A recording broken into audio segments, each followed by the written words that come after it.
Primetime local news, serving the Lakeland and Midwest regions.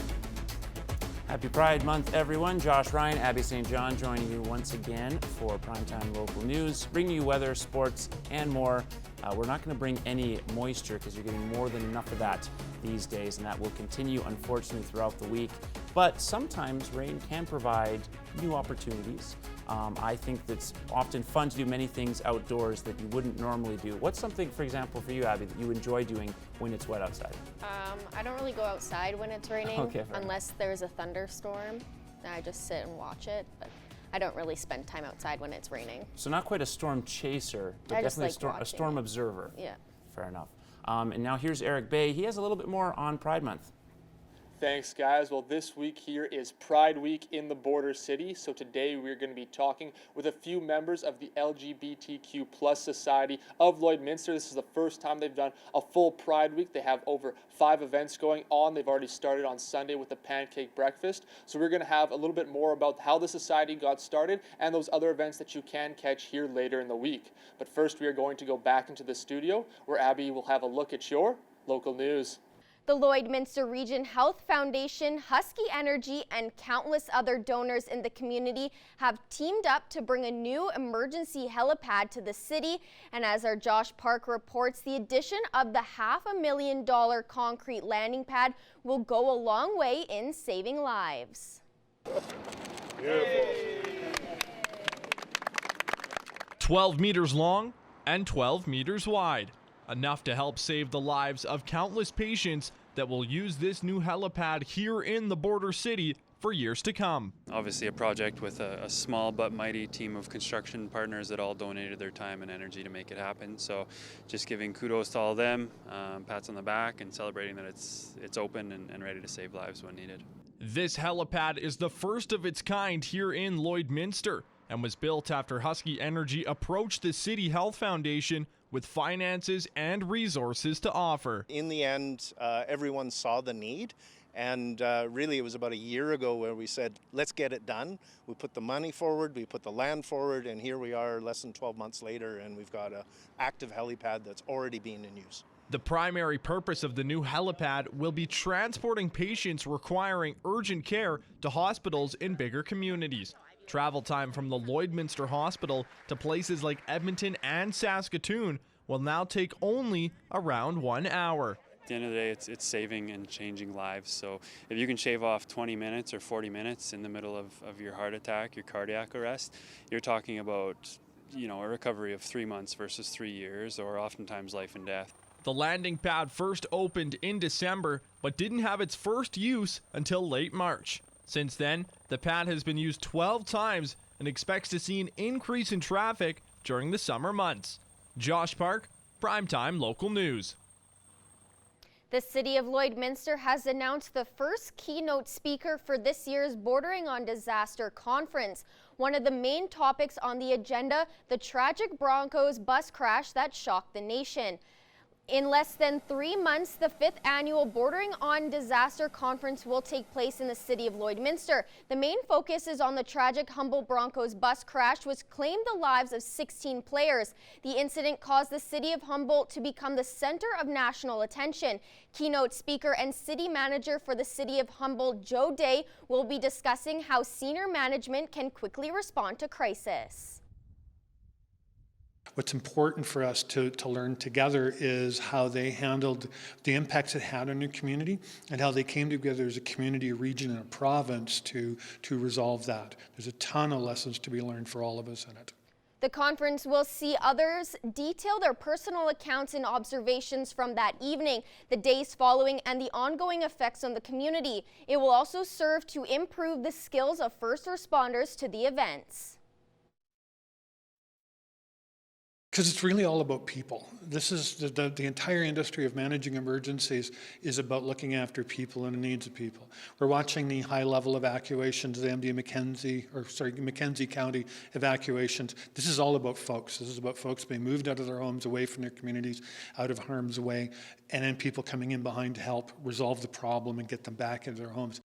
The Bordering on Disaster Conference will take place on Thursday, September 17th at the Stockade Convention Center. Early bird tickets are currently on sale at eventbrite.ca.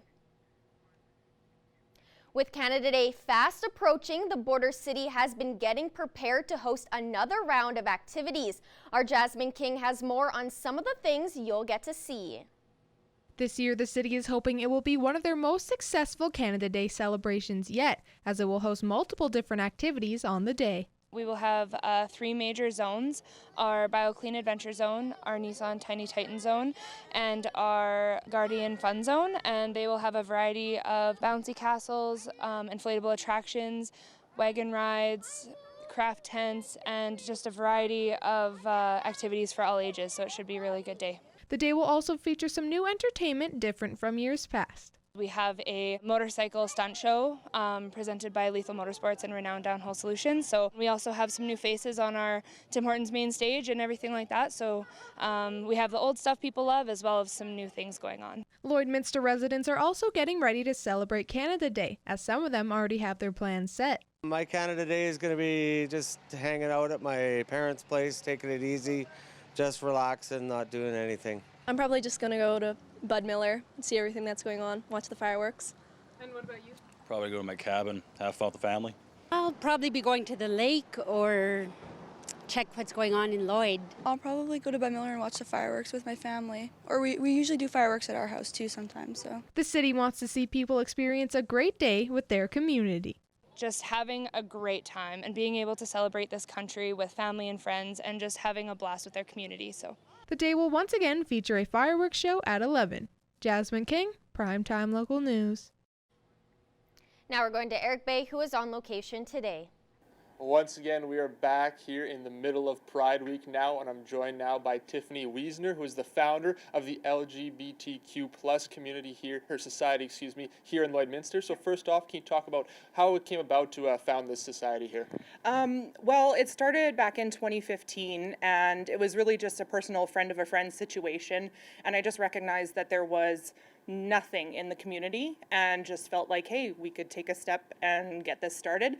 So it's been a very slow start, but with each year we're getting bigger and bigger, putting on more events, getting more community support, and really just expanding and growing as time goes on. And you mentioned that expanding, you've now turned this into a full week. You have 5 events going on. So can you talk about what the response has been like so far? I know you guys did start off with that pancake breakfast here. So that was our first time doing pancake breakfast. Husky was amazing and sponsored that event for us. We had a turnout of close to 150 people by the time the morning was over. And it was great. We had a lot of local people that we had never met option to volunteer. We had a lot of people that we didn't recognize or know that weren't friends of friends show up just to be there and support us. So it was really great to see a lot of new faces.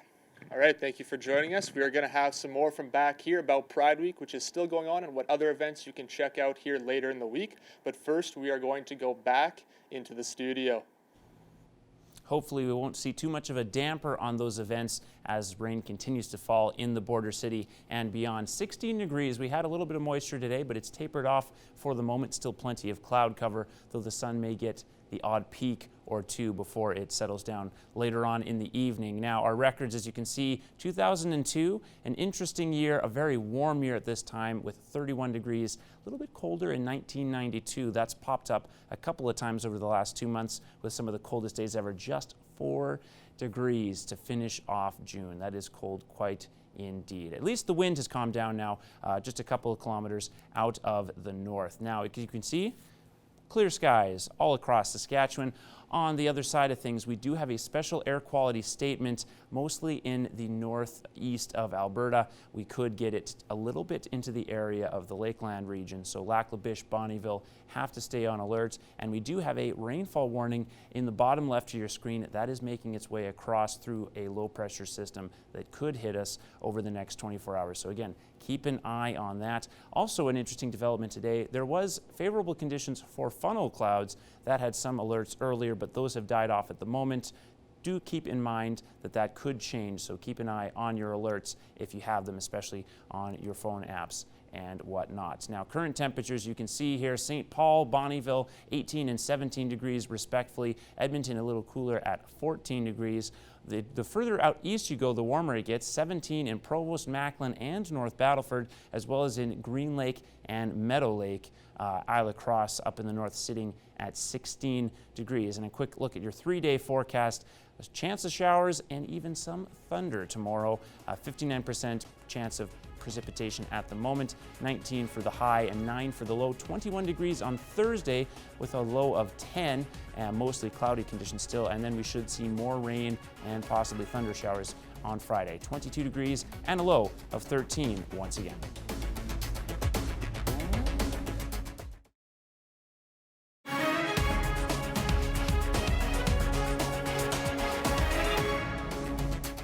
Welcome back. Well, the Canadian Federation of Agriculture is applauding Ottawa's announcement earlier this month of a national food policy, noting the part about a Canadian Food Policy Advisory Council was something it has been advocating for. Agriculture Minister Marie-Claude Bibeau announced the policy last week, which includes a council that the ministry says will bring together expertise and diversity from beyond government. Federation President Mary Robinson says in a statement that food is affected by a variety of factors that are rarely in the spotlight, such as international and domestic regulatory processes, immigration policies, transportation, and climate change. She says a national food policy can organize this puzzle and help fit the pieces together.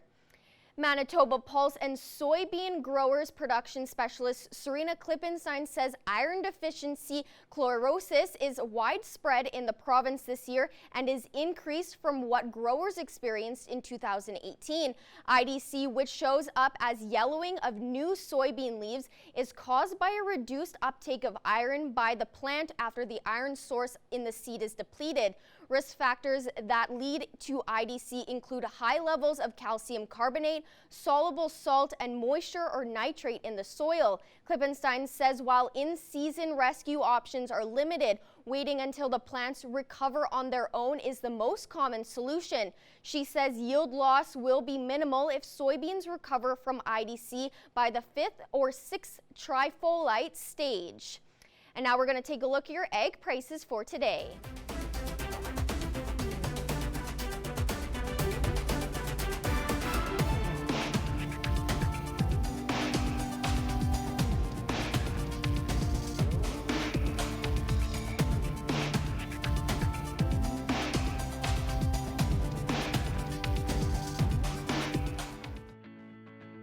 Every member of the City Centre Auto Body team has been through extensive training. We're constantly upgrading our team's education to reflect current collision repair technique.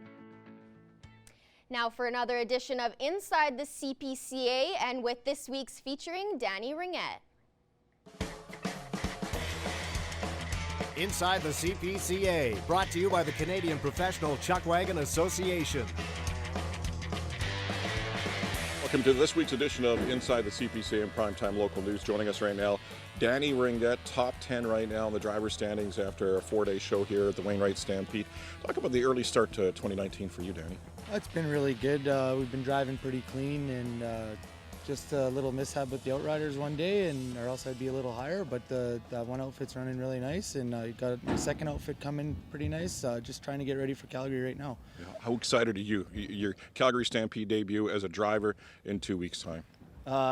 Yeah, you know, since I started driving, this is the point that I wanted to be at. So for it to be next week, we're moving in. It's pretty exciting, and every driver that drives truck wagons, that's where they want to be, and I get to be there. So looking forward to the opportunity, that's for sure. And you're going to get a little send-off from your hometown crowd on Friday.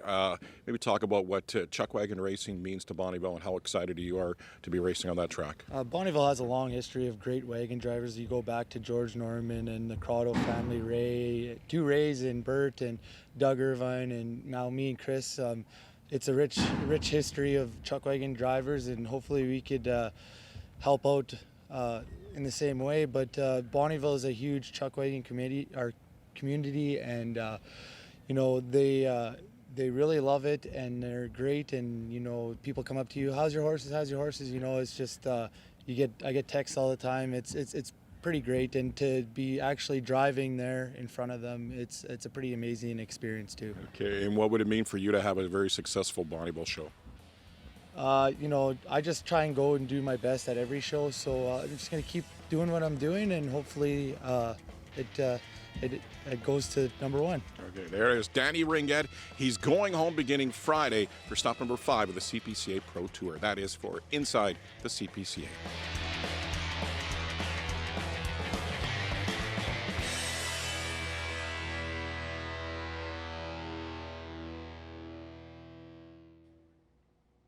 Now we're going to Eric Bay, who is on location today.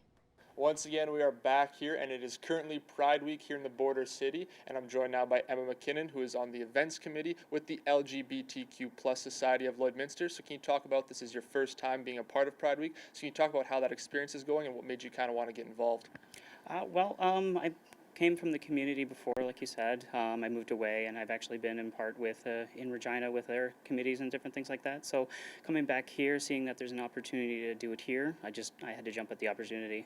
And now, yeah, you did mention that you were here originally, then moved away a bit, now coming back. So what have you seen in those years past since you've been here with the kind of maybe the growth and acceptance of the LGBTQ community? I've definitely seen that a lot of businesses have been more willing to throw up like a rainbow flag in their windows and different things like that. But also from past, there's been a lot of stigmata, but now I'm not seeing so much of it.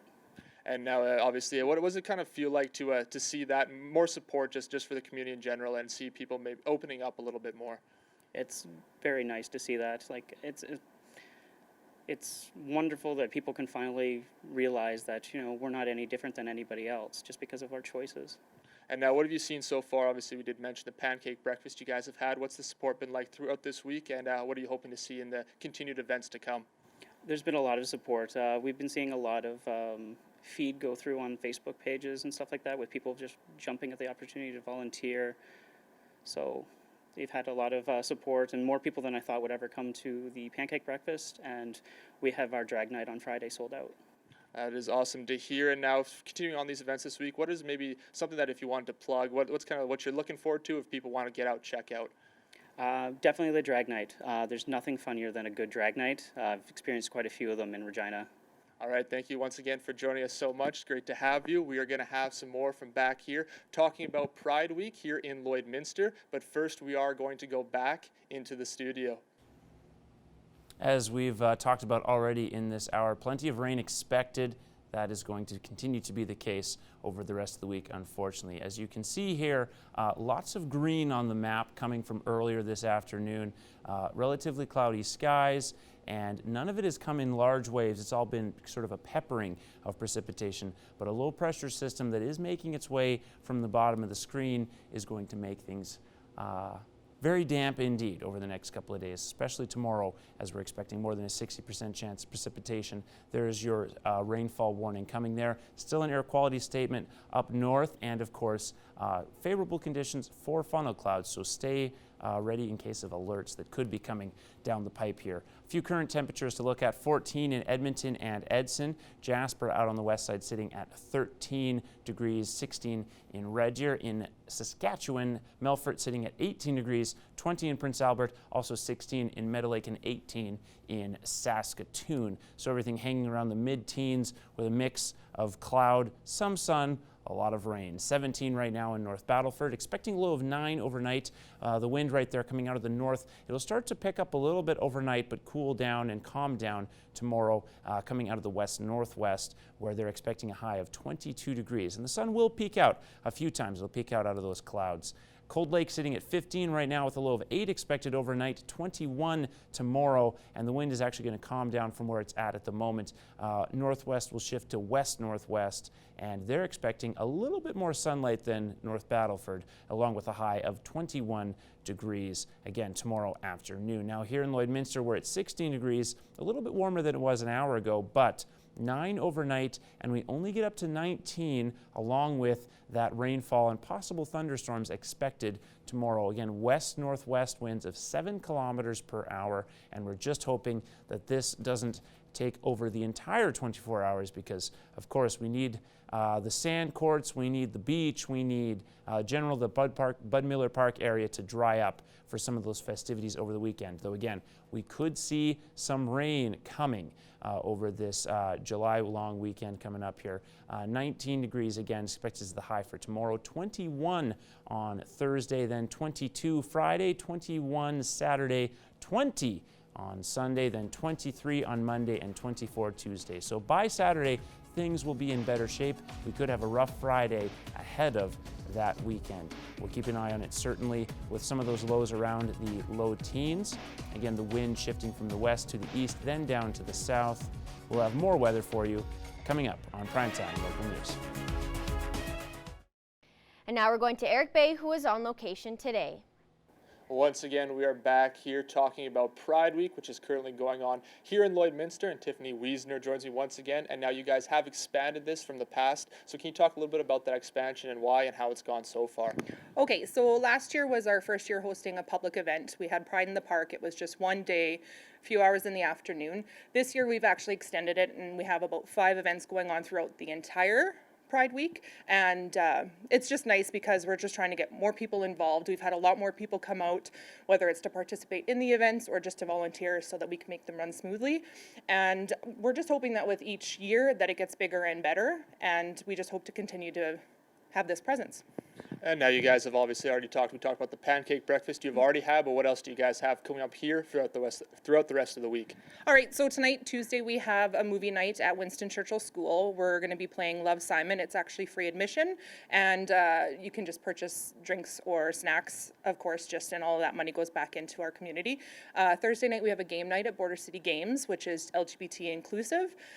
Friday night, we have a sold-out Slay the Night drag show, which is going to be at Days Inn. And then Saturday, we wrap up with Pride in the Park at Weaver Park. And now that Pride in the Park obviously be a big event. You guys did do it last year. So what actually is involved with Pride in the Park, and how can people come out and attend that? So this year we've actually expanded a little bit on it. Last year we just had a couple different kind of interactive stations. This year we've got vendors, we've got bouncy houses. We're going to have a free barbecue. Everything is free to the public, just entrance by donation. And now just really quick here, if anybody does want to get involved with the LGBTQ plus Society here in Lloydminster, how can they do so? So we have a Facebook page, LGBTQ plus Society of Lloydminster, which is a closed page, but you can send a request to join. Or we also have a public page, which is the LGBTQ plus Society of Lloydminster events page. And then people can follow that and just see what we have going on. All right, thank you once again for joining us. Thank you for having me. Yeah, we are going to have some more from back here, again, talking about Pride Week. But first, we are going to go back into the studio.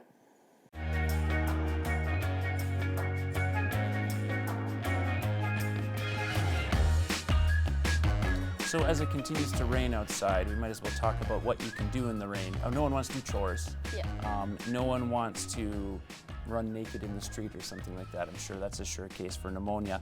But there are some activities that I think are pretty fun to do when it's wet outside. Swimming is a common one that we got from just about everybody who chimed in. I think most of our 30 or so comments were going in on swimming is warm that way. Puddle jumping was another one. A little less safe to do it in a vehicle, but still fun. Yeah. And relaxing. So a lot of people are on your vibe of just kind of watching the horizon kind of deal. Yeah, well, it's relaxing seeing the lightning, and if you're inside or under a porch, you won't get wet. But it's just really relaxing, just looking at the lightning go across the sky or hearing the thunder. So, I mean, it's entertaining as well. I think so. One guy that agreed with me, Donovan Anderson, says jumping on a trampoline, not the safest choice when it's wet. Yeah. I would agree that it's fun. Yeah. You ever done that yourself? Yes, I have. Yes. Okay. I think, again, not that we're recommending people do it, but it is kind of fun. We should probably go to something a little safer, and that is, of course, Pet of the Day. A hug theme for today. Henry was submitted by Amy. That's Henry's favorite human buddy. And again, as we said, the theme of hugs today is we have Murphy, and that's submitted by Lori Ann. Very cute indeed, the whole family around Murphy there. Tequila, submitted by Samantha. And I think it's fair to say that tequila doesn't really embody the theme of tequila, probably a little too sweet than the actual drink. Jelly, submitted by Tina, who's obviously enjoying a little shut-eye. And lastly, of course, we have Sweet Pea, submitted by another Lori Yance. Thank you very much for that submission. Remember, everyone who submits, if you put in a pet with the name, you can win a free gift card from PetPat. We want to see your pets. Send photos of your pet and their name to our Facebook, Twitter, or Instagram to have them featured on Pet of the Day. Your name will be entered into a weekly draw for a gift certificate from the Pet Pad.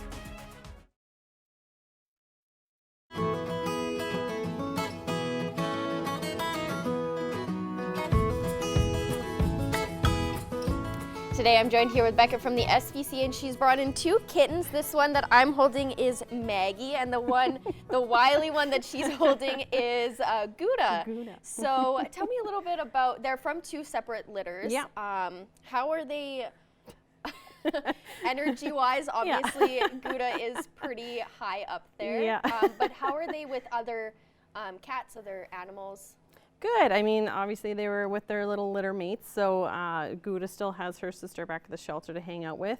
Maggie is on her own now. Both of her siblings, Bart and Lisa, are at PetSmart, so they're hanging out there. But I might take her there soon too, just to kind of, yes, I know, get some more exposure for her. Yeah. But yeah, so I would say for sure they get along with other animals pretty well. Yeah, they're kittens though, so they adapt pretty well. Yeah. And kid-wise, they should be fine with really any age range. They're just normal little kittens. Yeah, they can be crazy, so there's always the risk of getting scratched, but you know, it comes with the territory. Yes.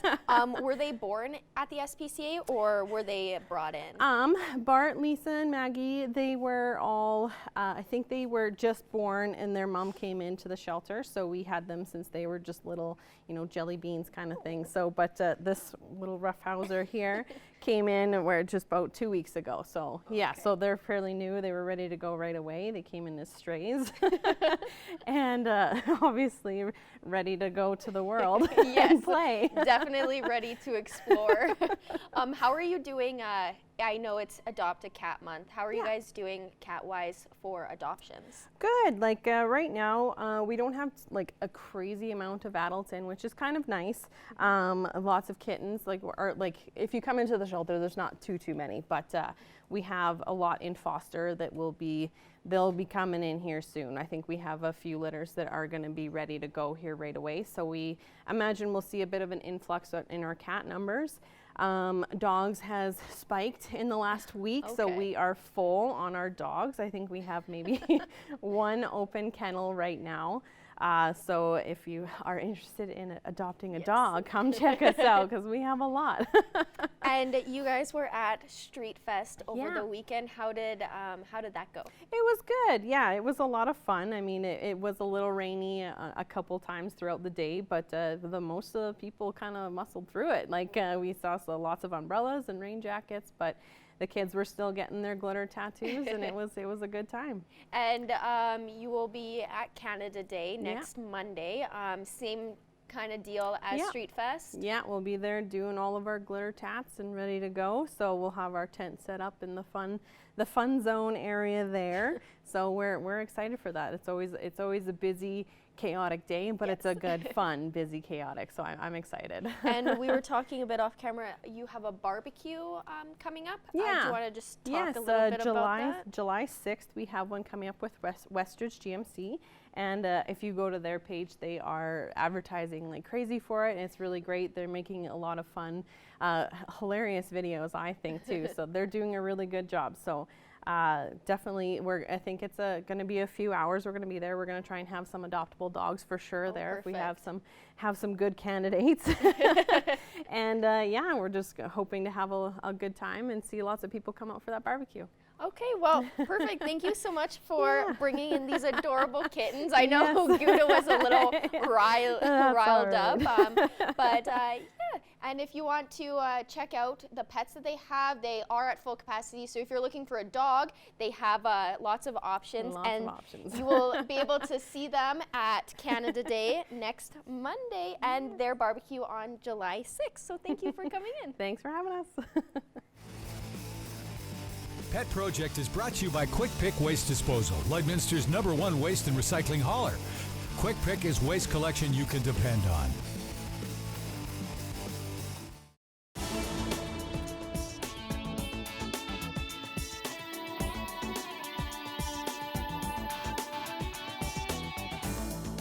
I'm Justin with Boom 1019 and 93.7 Win FM, and here's what's happening.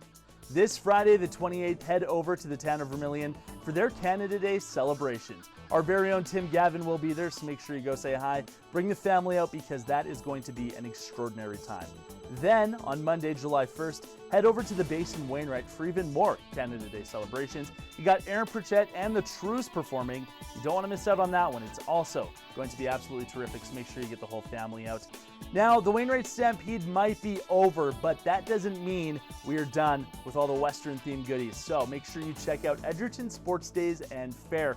That's happening July 5th to July 7th. So in just a few weeks here, make sure you mark your calendars. You're going to want to enjoy this. They have jam-packed as many events as possible in these 3 days. Friday, you got the Bullarama and fireworks closing out the day. Plus, their 50-50 draw is starting at $250. You got the beer gardens Friday, Saturday, and Sunday, as well as Saturday and Sunday. You're going to start the day with a pancake breakfast, and you're going to end the day with the chariots and the chucks. There's a whole bunch of other stuff peppered in between that, so they've loaded as much as they can to make sure that you always have something going on.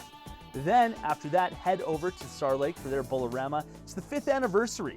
That's happening. They've got beer gardens, wild pony races, plus a dance after the Bullarama. Again, a whole bunch of great stuff going on. You don't want to miss out on that.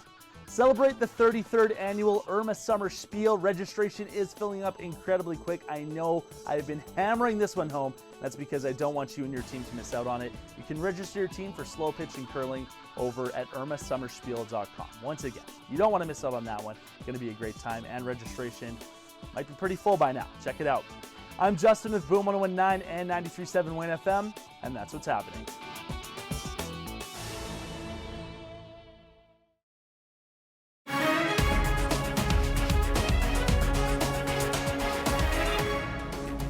We have Shannon Jackson joining us today on Primetime Local News. Shannon, I want to thank you for talking to us today and telling us the story about Smush. A lot of people, some people may know of her, but it's kind of an interesting scenario how this all happened. Smush is a cat, and tell me a little bit about how you got her. Well, Smush, she actually came from a rescue that I volunteered with. I do photography for local pet rescues in Gainesville, Florida. And so a friend of mine was fostering Smush.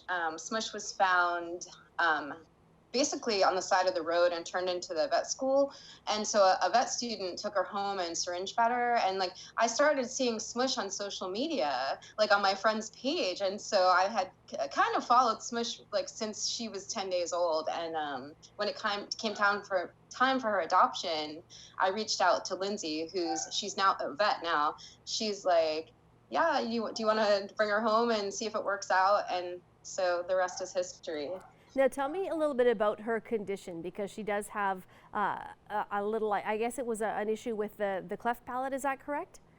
She actually has a cleft lip. She doesn't have a cleft palate, so she never had to have surgery or anything. But basically, it's like where her lip is, it just extends to her nose. But she doesn't have any health issues other than having, she has feline herpes virus, but a lot of shelter cats have that. But she just has some congenital deformities, which are kind of like birth defects. So she just looks a little bit different. Now, you have really taken Smush and turned everything about her into positive. You've created the Smush Foundation. You can get Smush pillows and all kinds of merchandise. Tell me a little bit about the foundation and what the money is used for. Yeah, so basically, I never expected to start a nonprofit. It just kind of happened. Like I said, I'm very involved with animal rescue, and so I had taken a trip to Puerto Rico as my photography business, and with the shelter medicine program at the University of Florida, and I found out that they were all like grants and donations, and like something in my mind was like, I can fundraise like through Smush because there's so many animal lovers out there. And so we ended up raising almost $4,000 for the vet school. And after that, I decided that I really wanted to kind of take it to the next level. And so I filed with the IRS, and we created the Smush Foundation. And since that time, we've given away over $10,000 to different animal welfare organizations. Now, if somebody would like to either make a donation or even just check out and follow the daily habits of Smush and her bread eating and whatever she decides to do for the day, what's the best way to do that, Shannon? They can go to our website, which is smushofficial.com, and it has links to all of our social media. It has links to the Smush Foundation, and pretty much everything else. But all the action really happens on Instagram. And we have a link tree in her bio there that also links to all of those things. Okay, and Shannon, what's it been like for you dealing with all the attention that comes with the famousness of Smush? Wow. It was really unexpected. So, I mean, it's social media is really natural for me. So it's just been it's been a lot of fun. I've made a lot of friends online too, like other amazing artists that draw her, which is crazy. You can see, do you see the wall behind me there? Yeah. So I've all these amazing artists, and just people that say that she brightens up their day, and I feel very I feel like it was meant to be, and so I just I feel like it's really important to give back, and so I just try to keep that in mind when I'm on the social media with Smush. But yeah, it's just I never expected all this, so I think I'm still trying to grasp what it is, and how it happened, because so many people aspire to this, and I never tried, Right. So. Yeah. Okay, well, once again, Shannon, just before we let you go here, can you give us the web address if people are interested in following your adventures or donating to help animals in need? Yes, it's smushofficial.com, and all the links are there. Okay, great. Thank you so much for joining us today, Shannon. We really appreciate it. Thank you.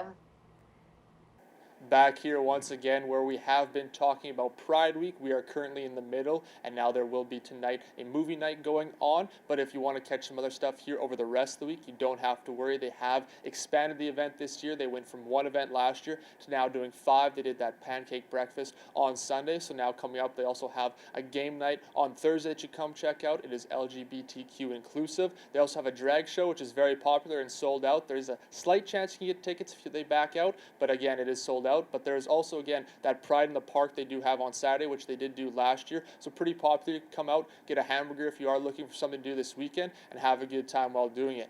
We also talked a little bit about how they created the program, and again, just how the support has grown over the last little bit. But now we're going to go back into the studio to wrap up the first hour of tonight's news. So as we wrap up the show, talking again about what our question of the day was, thanks again everyone who tuned in and chimed in on what their favorite rainy activity was, or what they prefer to do in the rain rather than nice and dry.